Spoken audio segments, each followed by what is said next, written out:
സങ്കീർത്തനങ്ങൾ അധ്യായം 27. കർത്താവിൽ ആശ്രയം.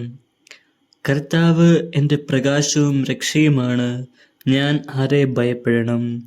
കർത്താവ് എൻ്റെ ജീവിതത്തിന് കോട്ടയാണ്, ഞാൻ ആരെ പേടിക്കണം?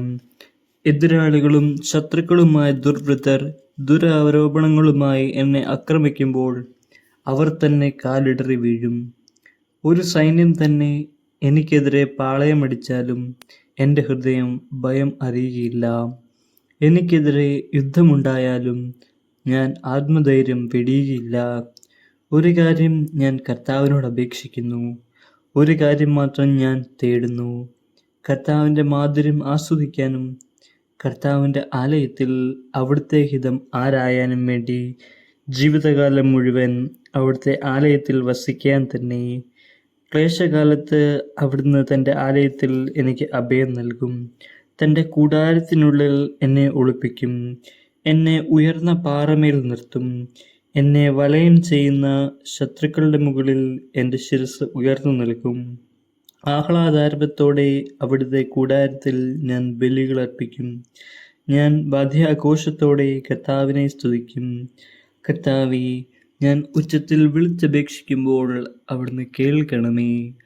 കാരുണ്യപൂർവ്വം എനിക്ക് ഉത്തരമരുളണമേ.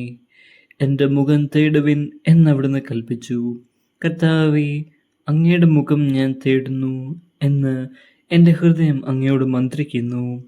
അങ്ങയുടെ മുഖം എന്നിൽ നിന്ന് മറച്ചു വെക്കരുതേ. എൻ്റെ സഹായകനായ ദൈവമേ, അങ്ങയുടെ ദാസനെ കോപത്തോടെ തള്ളിക്കളയരുതേ.